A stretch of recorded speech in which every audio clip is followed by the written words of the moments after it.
पिछले वीडियो में जो हमने देख लिया, इस वीडियो में अब हम एक क्वेश्चन करने वाले हैं जिसमें क्वेश्चन बोल रहा है कि शो डैट u बराबर एक्स की power 4 minus 6x² y² plus y की power 4 is harmonic, also find its conjugate function.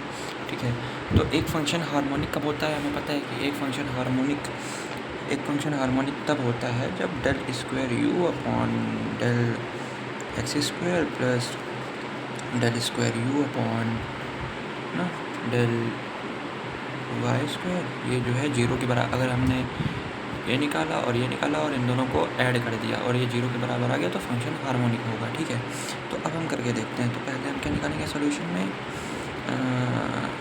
में हम निकालेंगे पहले del u by del x. तो del u by del x, तो देखो डेल यू बाई एक्स के रिस्पेक्ट में कर रहे हैं तो मतलब एक्स को छोड़ के बाकी सब कांस्टेंट होगा।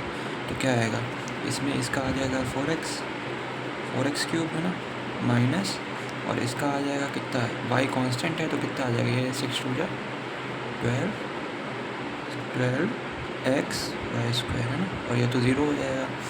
फिर अगर हम इसी तरह से del square u upon del x square निकालेंगे तो कितना आ जाएगा, इसका करेंगे तो आ जाएगा 12x स्क्वायर, और इसका करेंगे तो आ जाएगा 12y स्क्वायर है। ये इसको हम इक्वेशन 1 मान लेते हैं। फिर इसी तरह हम निकालेंगे del u upon del y,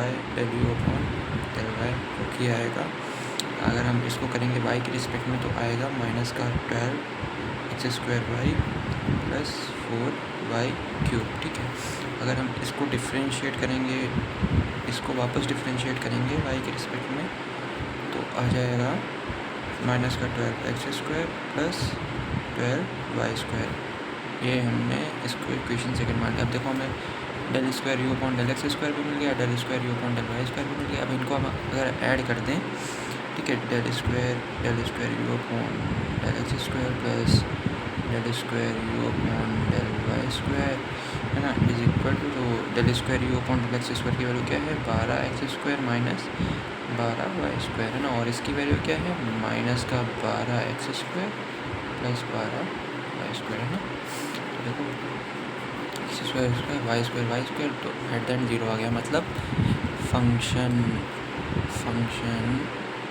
is harmonic है ना, ये फंक्शन हार्मोनिक है। अब इसी में इसने देखो क्वेश्चन में इसने बोला है कि शो डैट कि ये फंक्शन हार्मोनिक है, also find its conjugate function है ना। तो कॉन्जुगेट फंक्शन, इसका हमें कॉन्जुगेट फंक्शन भी निकालना है ना। तो मतलब कॉन्जुगेट फंक्शन क्या है कि कॉन्जुगेट फंक्शन यू का कॉन्जुगेट, जैसे फंक्शन होता था ना एफ जेड बराबर यू प्लस आई वी, और अगर एफ जेड एनालिटिक होता था तो यू और वी एक दूसरे के कॉन्जुगेट होते थे है ना। तो हमें वही कॉन्जुगेट फंक्शन निकालना है, मतलब हमें यू दिया है और हमें वी निकालना है। तो कॉन्जुगेट फंक्शन के लिए देखो कल पिछले वीडियो में हमने देखा था ना कि कॉन्जुगेट फंक्शन कैसे निकालते हैं। तो ये वाला लगाते थे ना फॉर्मूला कि डी वी बराबर minus del u upon del y और डी एक्स इंटू ऐसा करके हम निकालते थे। तो ठीक है, देखो यहीं से हम निकालेंगे कि कॉन्जुगेट फंक्शन डी वी हम कैसे लिखेंगे, डी वी बराबर d v is equal to minus का del u upon del y into d x plus del u upon del x into d y. ठीक है, हमने क्या डी वी, तो यहाँ से देखो, यहाँ से हमने क्या del u by del y हमने निकाला है, del u by del y निकाला है। इसको माइनस से मल्टीप्लाई कर देंगे तो minus del u by del y आ जाएगा, जिसकी वैल्यू हमें चाहिए, मतलब हमें minus del u by del y की वैल्यू चाहिए ना। तो हम del u by del y में अगर माइनस से मल्टीप्लाई करते हैं दोनों साइड तो हमें उसकी वैल्यू मिल जाएगी। तो क्या हो जाएगा, इसकी वैल्यू क्या हो जाएगी, 12x square y minus 4y cube d x plus del u by del x की वैल्यू हमने निकाली है 4x cube minus 12x square. ठीक है, तो इसे कैसे लिखा, 4x cube minus 12x Y square है ना, और ये कितना है डी वाई। ठीक है, अब हमें क्या करना होता है बेसिकली, ये जो डी एक्स के साथ है ना, ये जो डी एक्स के साथ है, जब हम बेसिकली पहले हम क्या करेंगे, हमें v चाहिए ना, v चाहिए तो हम दोनों साइड इंटीग्रेट कर देंगे। क्यों, क्योंकि dv का इंटीग्रेशन हमें पता है v होता है ना, तो हमें v मिल जाएगा। अगर हम dv को इंटीग्रेट कर देंगे तो हमें v मिलेगा, क्योंकि जैसे dx का इंटीग्रेशन, जैसे इंटीग्रेशन ऑफ dx क्या होता है, x होता है ना, इंटीग्रेशन ऑफ dy क्या होता है, y होता है। वैसे इंटीग्रेशन ऑफ डी वी क्या होगा, वी होगा, है ना। तो हमें पता है हमें कॉन्जुगेट फंक्शन ही तो निकालना है, मतलब यू का कॉन्जुगेट क्या होगा, वी होगा। तो हमें कॉन्जुगेट फंक्शन वी ही तो चाहिए। तो मतलब अगर हम डी वी को इंटीग्रेट करें तो हमें वी मिल जाएगा, तो हम इंटीग्रेट कर देंगे दोनों साइड। तो इधर क्या हो जाएगा, इंटीग्रेशन डी वी, और इधर हो जाएगा 12x² माइनस 4y³ ना D x plus integration 4x³ ना माइनस 12y² डी वाई। ठीक है, तो अब देखो इसका इंटीग्रेशन तो v हो जाएगा। अब देखो ये जो dx के साथ है इसको हम इंटीग्रेट कैसे करेंगे, इसको इंटीग्रेट हम कैसे करते हैं, इसमें हम ट्रीट करते हैं, ट्रीट y एस कांस्टेंट। जब हम ये dx वाला इंटीग्रेट करेंगे ना तो इसमें हम y को कांस्टेंट ट्रीट करेंगे, और जब हम ये dy वाला इंटीग्रेट करेंगे ना, जब dy वाले इंटीग्रेट करेंगे तो इंटीग्रेट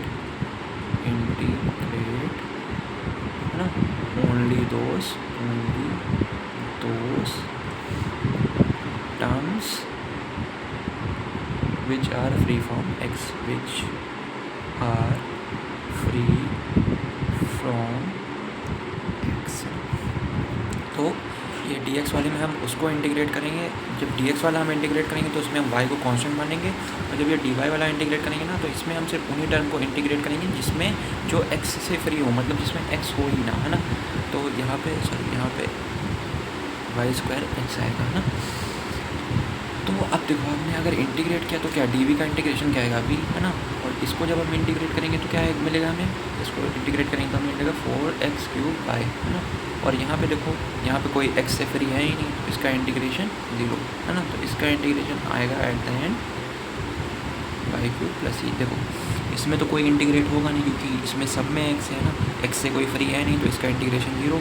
और जब हम इसको इंटीग्रेट करेंगे तो देखो 12 वाले का इंटीग्रेशन क्या आएगा, मतलब अगर हम x के रेस्पेक्ट में करेंगे नहीं तो 12y कांस्टेंट, तो 12y बाहर आ जाएगा, और x² का इंटीग्रेशन x³/3, तो 3 से 12 कट जाएगा तो 4 बचेगा, तो 4x³ है ना। और इधर माइनस इसको यहाँ पे भी 4y कांस्टेंट है ना, 4y कांस्टेंट है तो 4y बाहर आ जाएगा, बचेगा कितना, सिर्फ dx बचेगा, तो कितना 4xy³। मतलब एक बार मैं करके दिखा देता हूँ वापस, जैसे कि हमें इंटीग्रेट करना है इसको 12x² y minus 4y³ dx। ठीक है, तो कैसे इंटीग्रेट होगा, dx को अंदर मल्टीप्लाई कर दो तो कितना हो जाएगा 12x² y dx minus integration of 4y³ dx, है ना। तो देखो यहाँ से 12, क्योंकि हम x के रिस्पेक्ट में कर रहे हैं, y को कांस्टेंट मान लेंगे ना, इसमें लिखा है ना y treat y as constant, तो इसमें y को कांस्टेंट मानेंगे तो देखो 12 भी कांस्टेंट है, y भी कांस्टेंट है, तो बाहर आ जाएगा 12y, बचा कितना x² dx, है ना।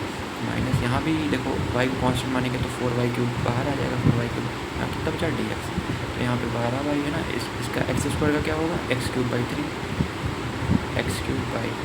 माइनस इधर 4y³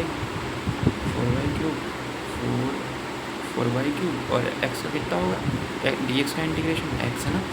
अब देखो यहाँ से कट गया, तो 4y³ माइनस 4xy³ है ना, यही आ रहा 4x³ माइनस 4xy³ और प्लस सी, ये एक इंटीग्रेटेड कांस्टेंट रहेगा।